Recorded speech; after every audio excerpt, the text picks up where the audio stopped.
Assalamualaikum, welcome to my channel BSN Generic for All. So today we are going to discuss the next and the last part of the environment and its impact on human health, community health. So उसका आज हम last part पढ़ने जा रहे हैं ventilation. So अगर आप अभी तक आपने हमारे चैनल को सब्सक्राइब नहीं किया है तो जल्दी से सब्सक्राइब कर लें और बेल आइकन पे प्रेस करें ताकि हमारे आने वाली हर वीडियो का नोटिफिकेशन आपको मिलता रहे और आप वीडियो देखते रहें. सो स्टार्ट करते हैं वेंटिलेशन से. वेंटिलेशन होती क्या है? सबसे पहले हम इस टर्म को समझेंगे कि वेंटिलेशन होता क्या है. वेंटिलेशन एक्चुअली हम कहते हैं उस सिस्टम को जिसके ज़रिए से हमें फ्रेश एयर मिलती हो. So the system by means of providing us fresh air. So वो ventilation वो system होता है जिसे हमें fresh air मिल रही होती है या फिर ये वो process होता है जिसकी वजह से fresh air की circulation होती है. So ventilation हम एक system को ही कह सकते हैं. नेक्स्ट पढ़ते हैं वेंटिलेशन. आज हम डिफरेंट जो है वेंटिलेशन के बारे में पढ़ेंगे कि वेंटिलेशन होता क्या है, इसकी डिफरेंट टाइप्स पढ़ेंगे, इसकी इम्पोर्टेंस क्या है और कम्युनिटी हेल्थ पे इसका किस तरह से इफेक्ट होगा. And as a community health nurse हमने इसको किस तरह से मैनेज करना है वेंटिलेशन को. सो वेंटिलेशन को पहले समझते हैं कि वेंटिलेशन की डेफिनेशन क्या है. सो वेंटिलेशन को जो है यहाँ पे कहा गया है कि ये साइंस है. वेंटिलेशन को कंपेयर किया गया है साइंस के साथ. सो वेंटिलेशन जो है ये वो साइंस है जो कि हमें बताती है कि हमने किस तरह से एटमॉस्फेरिक कंडीशन को मेंटेन करना है, उसे कंफर्टेबल बनाना है ताकि वो सूटेबल हो हमारी बॉडी के लिए, यानी कि हमारे बॉडी के नीड के मुताबिक हो, हमारे बॉडी के होम्योस्टैटिक कंडीशन के मुताबिक हो. तो हमने किस तरह से उसे मेंटेन रखना है अपने एटमॉस्फेरिक कंडीशन को, उसे हम कहते हैं वेंटिलेशन. नेक्स्ट डेफिनेशन है कि वेंटिलेशन जो है ये वो प्रोसेस होता है, यानी कि इसे हम प्रोसेस ऑफ चेंजिंग भी कह सकते हैं. इसके लिए टर्म यूज हुआ है चेंजिंग का, यानी कि changing of air, circulation of air, या फिर हम रिप्लेस करते हैं जितनी भी इनडोर एयर होती है, यानी कि हमारे घर के अंदर की जो एयर है उसे हम एक्सचेंज करते हैं थ्रू वेंटिलेशन के थ्रू. वो एक्सचेंज होती है विद आउटडोर फ्रेश एयर के साथ. यानी कि अक्सर हम जो है एक कमरे में बंद कमरे में बैठे बैठे बोर हो जाते हैं तो हम कहते हैं कि बाहर चल के हम थोड़ी सी फ्रेश एयर ले लेते हैं ताकि हम अच्छा फील करें. सो इस फ्रेश एयर को हम अपने इनडोर में भी ला सकते हैं थ्रू वेंटिलेशन के. सो वेंटिलेशन जो है ये इससे हम टेम्परेचर को कंट्रोल कर सकते हैं, इंडोर जो टेम्परेचर होता है उसे कंट्रोल कर सकते हैं. रिप्लेनिश ऑक्सीजन यानी कि नरिशमेंट विद ऑक्सीजन, यानी कि ज़्यादा से ज़्यादा ऑक्सीजन हमारे इंडोर में आएगी. सो हमें ज़्यादा ऑक्सीजन मिलेगी, सो हमारी बॉडी जो है वो हैप्पी फील करेगी. और जितना भी मॉइस्चर है वो हमने रिमूव करना है, यानी कि ज़्यादा जो उसे क्या कहते हैं उस टर्म को, सॉरी उसे क्या कहते हैं, हब्स. ज़्यादा जो मॉइस्चर होती है वो हमने रिमूव करनी है, यानी कि हब्स जब हो जाता है ज़्यादा गर्मी में उसे रिमूव कर सकते हैं वेंटिलेशन के थ्रू. जितने भी बैड ऑडर्स होते हैं उसे रिमूव कर सकते हैं. अगर स्मोक जमा हो गया उसे भी रिमूव कर सकते हैं. Heat, dust, airborne bacteria and carbon dioxide जो है जो कि हेल्थ के लिए हार्मफुल हो सकते हैं, एज अ पोल्यूटेंट के तौर पर जो काम करते हैं, उन सबको वेंटिलेशन के थ्रू रिप्लेस किया जाता है विद फ्रेश एयर के साथ. सो वेंटिलेशन जो है इसमें दोनों चीज़ें इंक्लूडेड हैं, यानी कि ये सिर्फ नहीं है कि हमने इनडोर जो बैड एयर है उसे हमने निकाल दिया है बाहर, बल्कि जो बाहर की फ्रेश एयर है वो भी अंदर आती है, रिप्लेस्ड हो जाती है. सो इसमें दोनों प्रोसेस जो है ये एक्सचेंज है ऑफ एयर का टू आउटसाइड की तरफ as well as circulation of air within the building. Okay, so ये टू वे प्रोसेस है और मोस्ट इम्पॉर्टेंट फैक्टर जो है इसे मेंटेन करने का ये बहुत ज़्यादा it is one of the most important factor for maintaining acceptable indoor air quality. और वेंटिलेशन के थ्रू ही हम एक अच्छी एयर क्वालिटी को मेंटेन कर सकते हैं इंडोर. टाइप्स ऑफ वेंटिलेशन कितनी है? There are two main types है वेंटिलेशन की, एमसीक्यूज में आ सकता है. एक नेचुरल वेंटिलेशन होती है, एक मैकेनिकल वेंटिलेशन होती है. मैकेनिकल वेंटिलेशन को हम फोर्स वेंटिलेशन भी कहते हैं.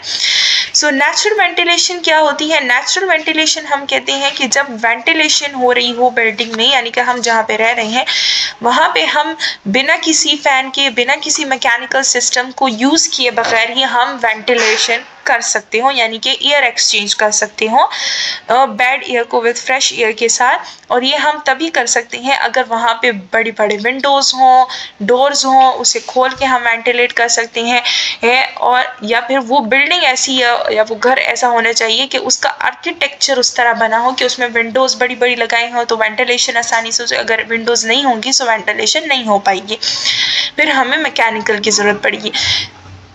नेचुरल फोर्सेस जो होती हैं जितनी भी, जैसे कि एयर हो गई, जैसे कि तेज तेज हवाएं चलती हैं, टेम्परेचर हो गया, विंड हो गई, यानी कि प्ले एंड इम्पोर्टेंट हो, जितनी भी हवाएं वगैरह चलती है, तूफान वगैरह आते, तो ये सारे जो है वेंटिलेशन, नेचुरल वेंटिलेशन के टाइप्स हैं, इसकी वजह से नेचुरल वेंटिलेशन होती है। सो ये एमसीक्यूज में आ सकते हैं ये एग्जाम्पल्स। लाइक यहाँ पे आप देख रहे हैं, यहाँ पे जितनी भी बिल्डिंग्स हैं उन सब की जो है बड़े बड़े ये विंडोज हैं, सो यहाँ पे वेंटिलेशन हो सकती है अच्छे से। फिर है मैकेनिकल और फोर्स वेंटिलेशन क्या होती है। मैकेनिकल, जैसे कि इसके वर्ड जो है यहाँ पे वर्ड से ही पता चल रहा है कि मैकेनिकल और फोर्स यानी कि किसी मैकेनिकल सिस्टम के ज़रिए से जब हम वेंटिलेट करते हैं रूम्स को या हाउस को, इलेक्ट्रॉनिक डिवाइसेस यूज़ करते हैं, लाइक फैंस हो गए, रूम एयर कूलर हो गया, एसी वगैरह हो गया। सो ये सारी जो होती हैं ये फोर्स्ड करती हैं कि वो इंटरनल जो इनडोर एयर है वो पुश्ड हो आउटसाइड। सो जब वो पुश्ड हो जाती है आउटसाइड, देन खुद ब खुद बाहर की जो एयर फ्रेश एयर है वो अंदर आ जाती है।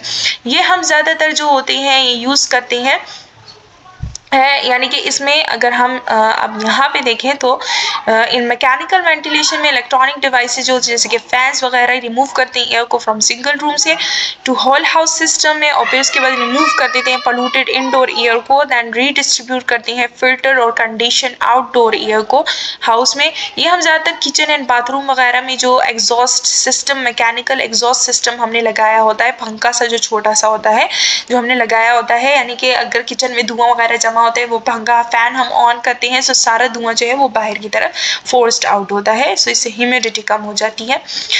फिर है कि air importance of air and ventilation, यानी कि हमें फ्रेश एयर की क्यों ज़रूरत होती है, वेंटिलेशन यानी कि रिप्लेसमेंट ऑफ एयर की हमें क्यों ज़रूरत होती है, इसकी क्या इंपॉर्टेंस है। सो वेंटिलेशन जो है इसकी वजह से हमें एक कंफर्टेबल और अप्रोप्रिएट बैलेंस ऑफ गैसेस मिल सकते हैं, यानी कि कार्बन डाइऑक्साइड अगर ज़्यादा हो गई है सो इसे हम रिप्लेस कर सकते हैं विद फ्रेश एयर की ऑक्सीजन के साथ। सो बैलेंस ऑफ गैसेस का एक पॉइंट हो गया। टेम्परेचर कम जो है वो ऑप्टिमम रहेगा, यानी कि गर्मी में हम क्या करते हैं अक्सर शाम के टाइम हम खिड़की दरवाजे वगैरह खोल लेते हैं कि फ्रेश एयर अंदर की तरफ आए, तो ये टेम्परेचर थोड़ा सा नॉर्मल हो जाएगा। एडिक्वेट ह्यूमिडिटी मेंटेन होती है, यानी कि अगर हब्स वगैरह होता है सो वो भी कम हो जाता है। और फ्लो ऑफ एयर जो है ये इससे क्या होता है कि अक्सर जितने भी माइक्रो ऑर्गेनिज्म वगैरह तो हैं, अगर वेंटिलेशन होगी सो माइक्रो ऑर्गेनिज्म अगर अंदर ह्यूमिडिटी की वजह से ज़्यादा हो गए हैं क्या कि कोई अक्सर जो बीमार बंदा होता है तो उसके कमरे में बहुत ज़्यादा हब्स वगैरह हो जाता है, सो अगर हम विंडोज़ वगैरह खोल लेते हैं सो माइक्रो ऑर्गेनिज्म वगैरह जो है अगर उसके एयर में है या कहीं पे भी एयर में मौजूद हैं तो वो सारे जो है रिप्लेस हो सकते हैं विद फ्रेश एयर से। सो वेंटिलेशन जो है ये अलाउ करता है quite energy efficient way to exchange stale and some toxic indoor air, यानी कि अगर इंडोर एयर टॉक्सिक है, अगर कोई घर में स्मोकिंग करने वाला है सो स्मोकिंग जो है उसमें टोबैको है, हार्मफुल केमिकल्स हैं, सो उसे एक्सचेंज करने में ये हेल्पफुल होगा विद फ्रेश एयर के साथ। फिर है कि वेंटिलेशन जो है इससे एक्सचेंज होती है indoor air with outdoor air के साथ, वही सारी बातें रिपीट की गई, यानी कि अगर इंडोर कोई ऐसे पोल्यूटेंट्स हैं या मॉइस्चर है, ऐसे ऑर्डर्स हैं, वो सारे रिड्यूस हो सकते हैं इसकी वजह से। जैसे कि अगर ऐसे कंटामिनेंट्स हैं लाइक फॉर्मल्डिहाइड हो गया, वोलेटाइल ऑर्गेनिक कंपाउंड्स हो गए, रेडॉन हो गया। सो अब आप सोचेंगे कि घर में फॉर्मल्डिहाइड कहाँ से आ गया, रेडॉन कहाँ से आ गया। सो फॉर्मल्डिहाइड जो होता है ये ज़्यादातर स्मोक में होता है, यानी कि अगर कोई स्मोकिंग करता है, सिगरेट वगैरह पी रहा है, सो उसमें फॉर्मल्डिहाइड होता है। फॉर्मल्डिहाइड जो है वो एक हार्मफुल केमिकल है, टॉक्सिक केमिकल है। रेडॉन जो है या फिर फॉर्मल्डिहाइड जो कि हम स्टोव वगैरह यूज़ करते हैं, यानी कि जो गैस होती है जिसमें हम कुकिंग के लिए यूज़ करते हैं, उसमें फॉर्मल्डिहाइड होता है जो कि टॉक्सिक है, उसको भी एक्सचेंज करना ज़रूरी होता है। एंड रेडॉन गैस हो गई जो कि सॉइल से आता है, यानी कि हमारा घर पूरा जो है वो सॉइल से बना है, ब्रिक से बना है, उससे रेडॉन आती है। अगर उसमें क्रैक्स वगैरह हो जाते हैं तो रेडॉन गैस आती है। सो ये सारे जो है सारे टॉक्सिक केमिकल्स हैं, इसे जो है मस्ट भी रिमूव्ड करना होता है। सो पुअरली वेंटिलेटेड हाउस होंगे तो उसमें ये इसकी एक्यूमुलेशन होती रहेगी और इससे सीरियस प्रॉब्लम हो सकती है, हेल्थ प्रॉब्लम हो सकती है। सो वेंटिलेशन जो है इससे काफ़ी ज़्यादा डिजीजेस को भी प्रिवेंट किया जा सकता है। तभी हम ये कम्युनिटी में पढ़ते हैं कि हमने किस तरह से घर के आर्किटेक्चर्स बनाने हैं कि उसमें वेंटिलेशन सिस्टम हो, नेचुरल वेंटिलेशन सिस्टम हो।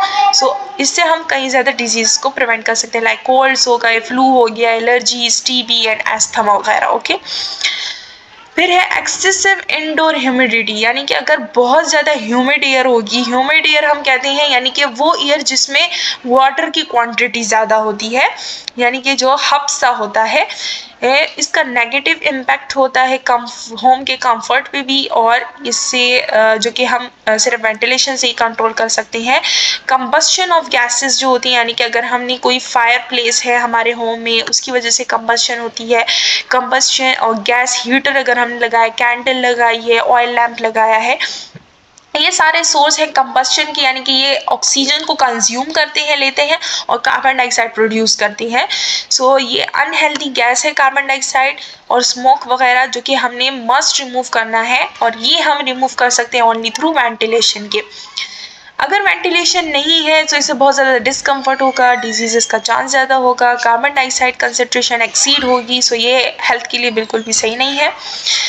अगर वेंटिलेशन सही होगी, कंट्रोल मैनर में होगी, सो हम जितने भी हार्मफुल कंटामिनेंट्स हैं वो सारे जो है प्रिवेंट कर सकते हैं, जो कि क्या हमें जो है डिस्कम्फर्ट फील करवाती है, यानी कि फिर हम सही से ना कोई काम कर सकते हैं, हमारी हेल्थ अच्छी नहीं होगी और हमारे परफॉर्मेंस लेवल पे भी जो है इसका इम्पैक्ट होगा।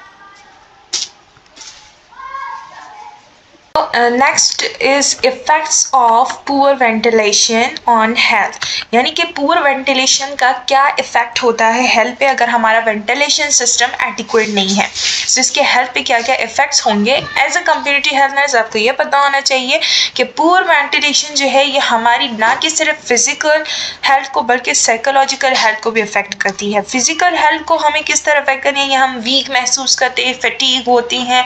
साइकोलॉजिकल हेल्थ को हम किसी भी काम में कंसंट्रेट नहीं कर पाते हैं, क्योंकि हम मेंटली हम जो है डिस्टर्ब होते हैं because of that extreme temperature, extreme humidity, जिसमें हमारा जो है एक किस्म का दम घुट रहा होता है। So being related to psychology.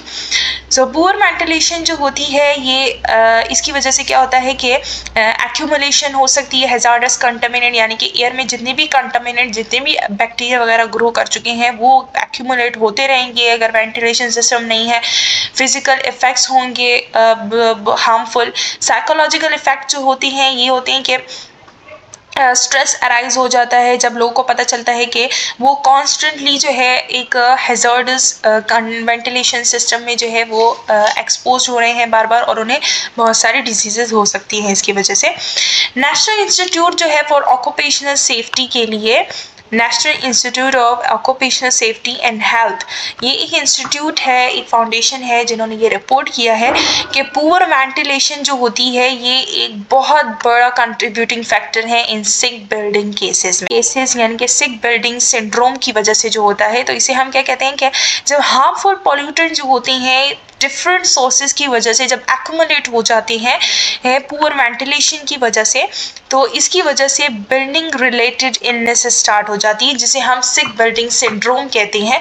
यानी कि बिल्डिंग में सिक बिल्डिंग सिंड्रोम जो है ये हम डिस्क्राइब किस तरह किया जाता है, ये वो सिचुएशन होती है जिसमें हम बिल्डिंग में जो टाइम स्पेंड करते हैं उस दौरान हम अनकम्फर्टेबल फील करते हैं, हम पे हमारा जो कंफर्ट होता है वो उस तरह नहीं होता, हम एक्यूट इलनेस फील करते हैं जो कि रिलेटेड होता है जो टाइम हम स्पेंड कर रहे हैं बिल्डिंग में। और ये कोई स्पेसिफिक इलनेस नहीं होती, ना ही इसका कोई कॉज होता है आइडेंटिफाइबल, लेकिन हम इल फील करती हैं, या फिर ये इस तरह भी हो सकता है जैसे बिल्डिंग रिलेटेड इलनेसेस, यानी कि बिल्डिंग में कोई एक्यूट इलनेस जो है वो स्टार्ट हो जाती है और सारी बिल्डिंग के लोगों को हो जाती है, सारे घर वालों को हो जाती है। Okay, so which have clearly identify, और इसमें जो मोस्ट स्पेशली है वो है लिजोनेरा डिजीजेस।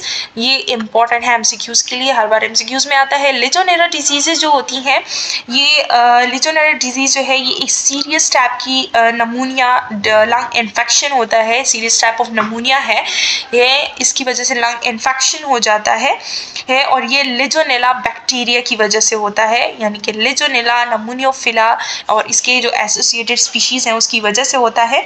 इसमें लोग जो होते हैं, इसमें क्या होते हैं कि सिकनेस हो जाती है, ब्रीथिंग में they breathe in small droplets of water or accidentally swallow water containing legionella into the lungs। यानी कि ये होता क्या है कि कोई भी अगर वाटर है उसके अंदर लेजोनेला है, यानी कि मोस्टली ये जो बैक्टीरिया है ये वाटर में होता है। सो अगर वो वाटर अगर बाई चांस किसी ने पी लिया है गलती से, सो उसके अंदर लेजोनेला मौजूद था तो उन्हें लेजोनेला डिजीज हो जाती है, यानी कि सीरियस किस्म का नमूनिया लंग इन्फेक्शन हो जाता है। सो इसकी वजह से सारे बिल्डिंग वाले जो है वो सफ़र कर सकते हैं।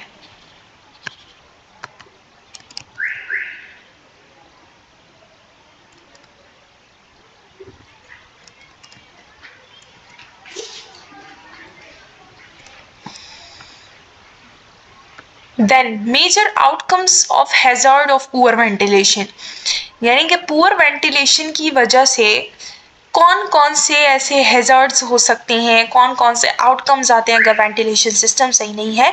सो अगर वेंटिलेशन सही नहीं है, ऑब्वियसली कार्बन डाइऑक्साइड लेवल ज़्यादा हो जाएगा, ऑक्सीजन कम हो जाएगा, बिल्ड केमिकल और जितने भी बायोलॉजिकल कंटामिनेंट्स वगैरह हैं वो बिल्डअप होते एक्यूमुलेट होते रहेंगे। लिजोनेरा डिजीज जैसे कि हमने पढ़ ली वो होगा, पॉन्टिक फीवर होगा। पॉन्टिक फीवर जो है ये भी एक डिजीज है जिसके सिम्टम रिलेटेड होते हैं टू इन्फ्लुएंजा के, इन्फ्लुएंजा की तरह फ्लू लाइक सिम्टम्स होते हैं और ये भी लेजोनेला की ही वजह से होता है जो कि स्टैंड अप वाटर होता है, अगर उसके अंदर लेजोनेला बैक्टीरिया चला गया है, सो ये पुअर वेंटिलेशन की वजह से लेजोनेला बैक्टीरिया जो है ये ग्रो करता है। फिर आता है कि और क्या है आउटकम्स आएंगे इसके कि टेम्परेचर बहुत ज़्यादा हो जाएगा, अगर वेंटिलेशन सिस्टम नहीं है सो टेम्परेचर ज़्यादा हो जाएगा, टायर्ड महसूस करेंगे, फटीग हो जाएंगे, थकावट बहुत ज़्यादा होगी, डिस्कम्फर्ट होगी, काम से डिस्ट्रैक्शन होगी। और लो ह्यूमिडिटी की वजह से क्या होता है और हाई ह्यूमिडिटी की वजह से क्या होता है, यानी कि अगर ह्यूमिड एयर है ज़्यादा, यानी कि पानी वाटर जो कंसंट्रेशन है वो एयर में ज़्यादा कम है, सो उसकी वजह से ड्राई थ्रोट और ड्राई स्किन ड्राई होगी, थ्रोट भी ड्राई होगा। जैसे कि अगर सर्दी हम देख लें तो सर्दियों में जो है स्किन बहुत ज़्यादा ड्राई हो जाती है, बिकॉज एयर जो है वो ह्यूमिड नहीं होती, ड्राई होती है। हाई ह्यूमिडिटी यानी कि बहुत ज़्यादा जब गर्मी होती है तो उसमें हाई ह्यूमिडिटी होती है, सो बैक्टीरियल एंड मोल्ड्स ग्रोथ होती है। ओके, बैक्टीरिया वहाँ पे ग्रो करते हैं। सो दोनों सही नहीं है तो वेंटिलेशन सिस्टम होगा तो नॉर्मल ह्यूमिडिटी होगी। Excessive and irritating workplace order cause worker discomfort, अगर वर्क प्लेस पे बहुत ज़्यादा एक्सेसिव या इरिटेशन और इरिटेटिंग ऑर्डर्स हैं, बदबू वगैरह आ रही है, सो वो भी डिस्कम्फर्ट पैदा कर सकती है और ये ऑर्डर्स हम रिमूव कर सकते हैं वेंटिलेशन के थ्रू ही। डस्ट और डर्ट वगैरह अगर एक्यूमुलेट हो गया है पुअर वेंटिलेशन की वजह से। फिर एसिड बर्निंग सिंड्रोम क्या होता है, जैसे कि हमने बता दिया जो टाइम हम स्पेंड करते हैं बिल्डिंग में उस दौरान अगर कोई एक्यूट इलनेस हो जाती है, हम फटीग डिस्कम्फर्ट फील करते हैं, उसे हम सिक बर्निंग सिंड्रोम कहते हैं। इसमें जो है मोस्टली इरिटेशन हो जाती है आइज की, nose and throat, headache, fatigue वगैरह होता है और कोल्ड और फ्लू लाइक सिम्टम्स होते हैं और इसके सिम्टम जो है लेस सिवियर होते हैं देन वर्क प्लेस वाले सिंड्रोम्स है, यानी कि वहाँ पे जो है वो बहुत ज़्यादा इसके और सिवियर केसेस हो सकते हैं। मल्टीपल केमिकल सेंसिटिविटी हम किसे कहते हैं, डिबिलिटेटिंग इलनेसेस हो सकती हैं। डिबिलिटेटिंग इलनेसेस हम उस इलनेसेस को कहते हैं जो कि बंदे को वीक कर देती हैं अंदर से। ये तब ट्रिगर होती हैं जब हम कुछ केमिकल्स जो होते हैं अगर उसको एक्सपोज्ड हो जाते हैं, लाइक अगर जो है कोई मेरे सामने स्मोक कर रहा है, सो सेकेंडरी स्मोकर जिसे कहते हैं, हम सेकेंडरी स्मोकर्स बन जाते हैं, यानी कि टोबैको वगैरह हम इनहेल कर रहे हैं। अगर हम खुद जो है वो फिजिकली स्मोकिंग नहीं कर रहे हैं लेकिन हम वो इनहेल कर रहे हैं टोबैको वगैरह, सो इससे डिफरेंट जो है स्किन रैशेज हो सकते हैं, डिफरेंट सिम्टम्स अपेयर होते हैं, रेगुलर ब्रीथिंग, सीएनएस प्रॉब्लम्स हो सकती हैं, आई नोज एंड थ्रोट इरिटेशंस हो सकती हैं। सो ये सारे केमिकल्स हम अपने अंदर जो है हम इनहेल कर रहे हैं, हमारी बॉडी को डैमेज कर रहे हैं। Types and standard of housing, यानी कि किस तरह की हाउसिंग की टाइप्स होते हैं, किस तरह के स्टैंडर्ड होते हैं हाउसिंग के, यानी कि घर का जो आर्किटेक्चर है, यानी कि घर जिस तरह बनाया जा रहा है तो उसके कितने टाइप्स हैं, यानी कि किस टाइप्स के होने चाहिए, क्या क्या स्टैंडर्ड होना चाहिए उसका, कि वेंटिलेशन सिस्टम उसमें मेंटेन किया जा सके नेचुरली। सो हमारे कंट्री पाकिस्तान में डिफरेंट फॉर्म के लैंड्स होते हैं, from flat grass land to mountain to empty desert to the crowded sea, यानी कि पाकिस्तान में हर तरह के इलाके हैं यानी कि फ्लैट ग्रास लैंड्स भी हैं, माउंटेन्स भी हैं, डेजर्ट्स भी हैं, क्राउडेड सिटीज़ भी हैं, हर तरह के डिफरेंट हाउसिंग सिस्टम होता है, हर तरह के डिफरेंट स्टैंडर्ड्स होते हैं हर जगह के। So each form of land जो है हर तरह के different houses and different homes होते हैं, यानी कि पहाड़ों में अलग जो है टाइप्स के होम्स बनाए जाते हैं, अर्बन एरियाज में अलग होते हैं, रूरल एरियाज में अलग होते हैं। सो अगर हम कंपेयर करें आर्किटेक्चर को, यानी कि आर्किटेक्चर हम कहते हैं कि किस डिज़ाइन से बनाया जाता है। सो अर्बन एंड रूरल को अगर हम कंपेयर करते हैं, सो अर्बन जो होती हैं एरियाज होते हैं वहाँ पे कंक्रीट एंड आयरन एंड बार से बनाया जाता है, यानी कि जो शहरी इलाके होते हैं वहाँ पे कंक्रीट इस्तेमाल किया जाता है, आयरन बार्स इस्तेमाल किए जाते हैं, यानी कि सही सीमेंट वगैरह से, ब्रिक्स वगैरह से बनाया जाता है। सिटीज़ में ये घर बनाए जाते हैं बिल्ड फॉर लग्जरी, यानी कि वो लग्जरी लाइफस्टाइल जीने के लिए बनाते हैं, ना ही सिर्फ रहने के पर्पज़ के लिए बल्कि शौक पर्पज़ के लिए बनाते हैं, और इसमें काफ़ी ज़्यादा रूम्स होते हैं। This type of housing system होता है। जबकि रूरल एरियाज में ये मट्टी से घर बनाए जाते हैं, स्ट्रॉज से बनाए जाते हैं, यानी कि जो स्ट्रॉज जो होते हैं, यानी कि ये बड़ी बड़ी जो जैसे कि हम बैम्बू शूट्स को कहने के वो अंदर से जो खोखले होते हैं उस तरह के स्ट्रॉज होते हैं बड़े बड़े, उससे बनाया जाता है, गांव वगैरह में बनाया जाता है, और ये सिर्फ सस्टेनिंग लाइफ यानी कि ज़िंदगी गुजारने के लिए बनाया जाता है बिकॉज वहाँ पे कोई इतने ज़्यादा अमीर लोग होते नहीं हैं, और उसमें सिर्फ फ्यू रूम्स या 1 या 2 रूम्स ही होते हैं, उसका घर होता है। लाइक इस पिक्चर में दिखाया गया है कि अर्बन हाउसेज जो हैं वो किस तरह होते हैं सिटीज़ में। सो अर्बन हाउसेज जो होती हैं ये मच मोर डेवलप्ड होते हैं दैन रूरल से, मोर फैसिलिटीज़ होती हैं, रूफ की डिफरेंट स्टाइल्स डेवलप किए गए होते हैं, हर एक का अपना अपना जो है वो इंडिविजुअल हाउसेज होते हैं, अलग अलग सबकी बाउंड्री वॉल्स होती हैं कि कोई मतलब बिना इजाज़त के दूसरे घर में वैसे ही एंटर नहीं कर सकता, अपना गेट अपनी बाउंड्रीज होती हैं। बिल्डिंग मटेरियल्स इसमें कौन से यूज़ किए जाते हैं, ये सीमेंट से ज़्यादा बनाए जाते हैं, डिफरेंट मटेरियल्स इसमें यूज़ किए जाते हैं, लाइक सीमेंट्स बनाए जाते हैं, ब्लॉक ऑफ कंक्रीट के ब्लॉक्स बनाए जाते हैं, red brick blocks that are already coloured and they need not to be painted, यानी कि ब्रिक्स से बनाए जाते हैं जो कि ऑलरेडी कलर्ड होते हैं और उसे पेंट की ज़रूरत नहीं होती। लाइक उसमें आप देख सकते हैं कि ये ब्रिक्स से बनाया गया है सारा, एक स्टाइल देने के लिए, फॉर लग्जरी पर्पस के लिए। स्टाइल ऑफ रूफ्स जो होते हैं वो डिफरेंट होते हैं, मोस्ट ऑफ रूफ जो होते हैं वो फ्लैट होते हैं, कुछ टिल्टेड भी होते हैं यानी कि ऐसे झुके हुए होते हैं, ये फ्लैट रूफ हो गया, ये टिल्टेड हो गया।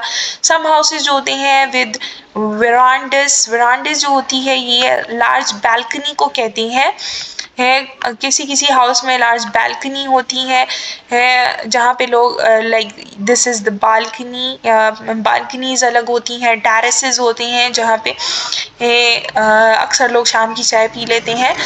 मोस्ट कॉमनली यूज्ड रूम्स जो होते हैं वो किस तरह के रूम्स बनाए जाते हैं, इस तरह के रूम्स होते हैं, यानी कि बेडरूम अलग होता है, किचन अलग होता है, लिविंग रूम, ड्राइंग रूम, ये सारे रूम्स अलग होते हैं। फिर है गार्डन्स, कुछ the gardens are beautiful and filled with flowers, यानी कि कुछ लोगों ने घर में ही गार्डन्स बनाए होते हैं, हर तरफ फ्लावर्स होते हैं, ग्रीनरी होती है, palm trees, coconut trees, roses, fruit plants and mangoes, they are also garden with less plantation.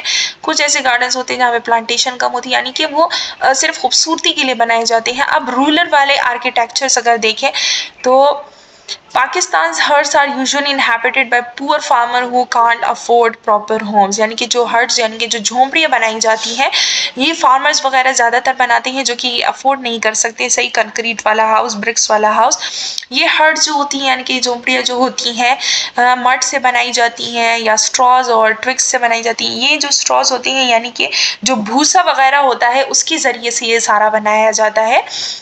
और पाकिस्तानी हर्ट्स होते हैं ये सिर्फ ये एक ही रूम का जो होता है, एक ही रूम की झोंपड़ी होती है जहाँ पे वो सारे एक साथ रहते हैं। रूरल हाउसेज जो होती हैं ये वो हाउसेज होते हैं जो कि गांव साइड्स पे होते हैं और इसमें जो है बिल्डिंग मटेरियल इसका क्या अलग होता है, स्टाइल ऑफ रूफ्स अलग होती हैं, इस तरह का बनाया जाता है। ये इस तरह के स्ट्रॉज होती हैं इससे बनाया जाता है, मिट्टी से बनाया जाता है। इसमें अलग गार्डन्स होते हैं यानी कि उनके जो गार्डन्स वगैरह होते हैं वो सरन नहीं होते, उसे हम गार्डन नहीं कह सकते, उसे हम खेत कह सकते हैं। फील्ड्स होते हैं जो कि वो अपने अर्निंग पर्पस के लिए चलाते हैं जिससे वो अर्न करते हैं यानी कि वहाँ पे वो डिफरेंट चीज़ें उगाते हैं, उसे बेच के अर्निंग करते हैं, देन अपनी लाइफ सस्टेन करते हैं। बिल्डिंग मटेरियल जो यहाँ पे मड होता है एंड टेराकोटा होता है। मड यानी कि मट्टी होती है जो कि सीमेंट नहीं होता, सीमेंट से नहीं बनाई जाती। टेराकोटा होता है, they are also made out of a clay that is called as terracotta. Terracotta एक सम टाइप ऑफ क्ले होता है जिससे बनाया जाता है। मोस्ट कॉमनली यूज्ड रूम्स क्या होती हैं यानी कि अगर हम अर्बन वाले से कंपेयर करके देखें तो उसके मुकाबले में इसमें बहुत कम रूम्स होते हैं। फैमिली जो होती है वो सारे सब गेट टुगेदर एक ही साथ एक ही रूम में रहते हैं, एक स्मॉल रूम में। और सिंपल और रूम्स होते हैं वो भी बहुत ज़्यादा सिंपल और बेयर होती हैं यानी कि जैसे कि ये किचन हो गया, इनका किचन का एरिया इस तरह होता है। स्टाइल ऑफ रूफ्स किस तरह होते हैं, स्ट्रॉज से बनाए जाते हैं। कुछ रूफ्स जो होते हैं रूरल एरियाज में स्ट्रॉज से बनाए जाते हैं लेकिन जब बारिश वगैरह होती है तो इनके गिरने का चांस भी बहुत ज़्यादा होता है। Some of the roofs of the rural houses are made stem and branches of plants over which mud is covered. यानी कि इनकी जो roofs होते हैं ये पहले straws वगैरह से बनाए जाते हैं, जो plants वगैरह होते हैं उसकी branches से बनाए जाते हैं, फिर उसके ऊपर जो है मिट्टी डाली जाती है उसे थोड़ा ज़्यादा पक्का करने के लिए ताकि वो आसानी से गिरे ना। उनके gardens होते हैं, vegetable gardens होते हैं यानी कि exactly ये gardens नहीं होते हैं, यहाँ पे farmer जो है अपने living purpose के लिए चलाते हैं, यहाँ पे crops वगैरह उगाते हैं। और पाकिस्तान जो है ये जैसे कि हम सब जानते हैं कि एग्रीकल्चरल कंट्री है। जनरल फैसिलिटीज़ और वहाँ पे क्या होती है कि एनिमल्स वगैरह वो ज़्यादातर रखना पसंद करते हैं ऐसा पेट्स के तौर पे फॉर मिल्क पर्पस के लिए और उनका गोश्त खाने के लिए। और उनका जो दूध वगैरह होते हैं वो सेल करते हैं, उससे मनी कमाते हैं, इनकम आती है उनकी। और बहुत ज़्यादा वो बिल्कुल बहुत ज़्यादा सिंपल लाइफ जीते हैं। कुछ ऐसे एरियाज़ भी होते हैं जहाँ पे इलेक्ट्रिसिटी भी नहीं होती, ना ही वहाँ पे टेप वाटर होता है, वो वहाँ पे सिर्फ कुएँ होते हैं जहाँ से वो पानी निकालते हैं, वो ही उनका सिर्फ सोर्स ऑफ वाटर होता है। पुअर हाउसिंग के क्या इफ़ेक्ट्स होते हैं हेल्थ पे, अब हम ये पढ़ेंगे जो कि हमारे टॉपिक से रिलेटेड है।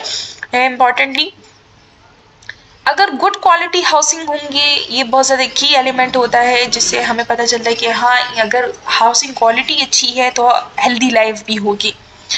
अगर हाउसिंग क्वालिटी पुअर है सो इसकी वजह से बहुत ज़्यादा हेल्थ प्रॉब्लम्स हो सकती हैं, इन्फेक्शियस डिजीजेस हो सकती हैं, लाइक ट्यूबरकुलोसिस हो सकता है, टीबी जिसे हम कहते हैं, स्ट्रेस में बंदा होता है, डिप्रेशन होती है। पुअर हाउसिंग जो होती है ये हम लिंक कर सकते हैं to increase level of limiting long term illnesses हो सकती है यानी कि डिफरेंट रेस्पिरेटरी और इन्फेक्शन के ट्यूबरकुलोसिस एक क्रोनिक डिजीज़ है जो कि लॉन्ग टर्म तक होती है। एक्सीडेंट्स एंड साइकोलॉजिकल प्रॉब्लम्स होती हैं and perceive poor general health and even increase mortality rate जो है पुअर हाउसिंग की वजह से बहुत ज़्यादा है। यानी कि देहात में लोग जो होते हैं वो हेल्थ इश्यूज़ का काफ़ी ज़्यादा शिकार होते हैं क्योंकि उनके पास वो सारी फैसिलिटीज़ अवेलेबल नहीं होती। हर जगह हर तरीके से वो जो है हैज़र्ड्स और डिफरेंट हेल्थ प्रॉब्लम्स का जो है वो फेस करने पड़ती हैं उन्हें और रिस्क पे होती हैं उसके। Problems associated with poor housing जो है, जो पुअर हाउसिंग की वजह से कौन कौन सी प्रॉब्लम्स हमने फेस करनी होती हैं। Crammed and crowded condition give rise to poor hygiene यानी कि जितने ज़्यादा क्राउड होगी, जितने ज़्यादा भीड़ होगी, जितनी ज़्यादा लोग होंगे एक साथ रहेंगे एक ही जगह पे एक ही कमरे में अगर रह रहे हैं सो पुअर हाइजीन भी होगा। यानी कि माइक्रोब्स जो है उन्हें ग्रो करने का और भी एक अच्छा मौका मिल गया है, जिसकी वजह से ट्रांसमिट होती है। और अगर पुअर हाउसिंग क्वालिटी है, कोई सही जो है वो बिल्डअप नहीं हुआ है, सो उसकी वजह से जितने भी मच्छर वगैरह जो वेक्टर्स का काम करते हैं, यानी कि डिजीज़ का जो सबसे बड़ा रिस्क है वेक्टर है डिजीज़ के, सो फ्लीज, टिक्स, मच्छर वगैरह जो हो गए, ये सारे जो है ये माइक्रोब्स हैं, ये डिजीज़ फैला सकते हैं। वेक्टर बोर्न डिजीजेज हम जिसे कहते हैं, उसका सोर्स हो सकता है। पुअर हाउस होल्ड हाइजीन जो होता है, उसकी वजह से to food and water contamination ज़्यादा होती है। पुअर इंडोर एयर क्वालिटी जो है, इसकी वजह से अगर वेंटिलेशन सिस्टम सही नहीं है, एयर क्वालिटी सही नहीं है, ज़्यादा क्राउडेड होगा तो एयर क्वालिटी सही नहीं होगी, रिस्पायरेटरी प्रॉब्लम्स होती हैं। इनएडिक्वेट लाइटिंग जो है, उसकी वजह से आई साइट प्रॉब्लम्स हो सकती हैं। और स्ट्रेस जो है ये जैसे कि कहा जाता है कि पुअर्टी और गुर्बत जो है वो है ही खुद में एक स्ट्रेस है, सो उसकी वजह से और भी साइकोलॉजिकल इश्यूज हो सकती है। Poor housing ventilation, poor housing की वजह से वेंटिलेशन जो है can not control smoke produce by the fuse during cooking that contain harmful chemicals.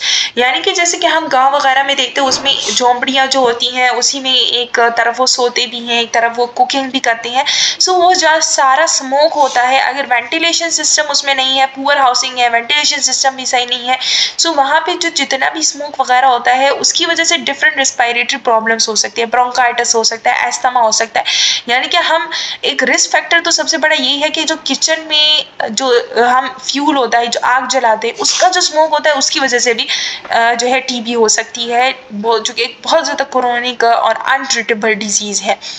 Over crowding की वजह से क्या होता है, जब ओवर क्राउडिंग होगी होम्स में तो इसकी वजह से जो है इलनेस बहुत ज़्यादा होगी, बिकॉज डिजीज़ ट्रांसमिशन आसान हो जाए। अगर एक बीमार है तो दूसरे को आसानी से वो बीमारी लग सकती है, कोई प्राइवेट स्पेस नहीं होता है। ओवर क्राउडिंग जो होती है इसकी वजह से सोशियो इकोनॉमिक लेवल से ये रिलेटेड है, and the poor often have little choice but to live in cramped condition. लेकिन अगर कोई गरीब है, वो ओवर क्राउडिंग में रह रहा है, उसकी हेल्थ को बहुत ज़्यादा जो है वो रिस्क पे है, यानी कि हेल्थ प्रॉब्लम्स के इश्यूज जो है वो उससे ज़्यादा फेस करने पड़ेंगे, लेकिन वो उसकी मजबूरी है, वो उसी कंडीशन में अगर उसे ना भी चाहता हो तब भी उसे रहना पड़ रहा है।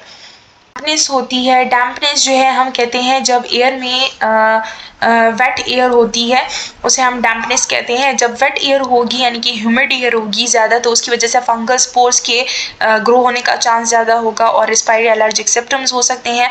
करंटली ये रिपोर्ट किया गया है कि 60 डेथ्स पर ईयर होती हैं एंड अराउंड 500 लीथल इंसिडेंट्स होते हैं, सब लीथल इंसिडेंट्स होते हैं। लीथल हम कहते हैं जो कि लाइफ थ्रेटनिंग होता है, यानी कि मोर्टेलिटी कॉज कर सकता है। ये काउंटेड किए गए हैं for bye domestic carbon monoxide poisoning की वजह से जो है ये रिपोर्ट की गई 60 डेथ्स पर ईयर होती हैं और 500 सब लीथल इंसिडेंट्स होते हैं कार्बन मोनोऑक्साइड की पॉइजनिंग की इंसिडेंट की वजह से, पुअर हाउसिंग क्वालिटी की वजह से जो होता है, यानी कि जो भी फ्यूज वगैरह हम चला रहे हैं, ये सारा जो जितनी भी हमने बातें की उसका समरी ही यही था। ज़्यादा जो रिलेटेड है वेंटिलेशन से रिलेटेड है, जो हम घर में खाना वगैरह पर स्मोक वगैरह होता है, यानी कि जो हम खाना पका रहे हैं उसका धुआं जो होता है, अगर कोई स्मोकिंग कर रहा है, टोबैको स्मोक, उसका होता है, ये सारा इससे रिलेटेड है। इसकी वजह से carbon monoxide, different toxic chemicals होते हैं इसमें, सो ये लाइफ के लिए बहुत ज़्यादा थ्रेटनिंग होते हैं। Everything negative pressure challenges is all an opportunity for me to rise. So ये हमारा लास्ट पार्ट था, environment and its impact on health, community health पे। तो ये लास्ट हमारा पार्ट था जो कि आज ख़त्म हो गया है। अगर आपको वीडियो अच्छी लगी तो लाइक, सब्सक्राइब और शेयर करना मत भूलिएगा, और अगर आपके ये वीडियो हेल्पफुल रही तो कमेंट सेक्शन में कमेंट करना मत भूलिएगा। थैंक यू, अल्लाह हाफिज़। मिलते हैं एक नई वीडियो के साथ। अल्लाह हाफिज़।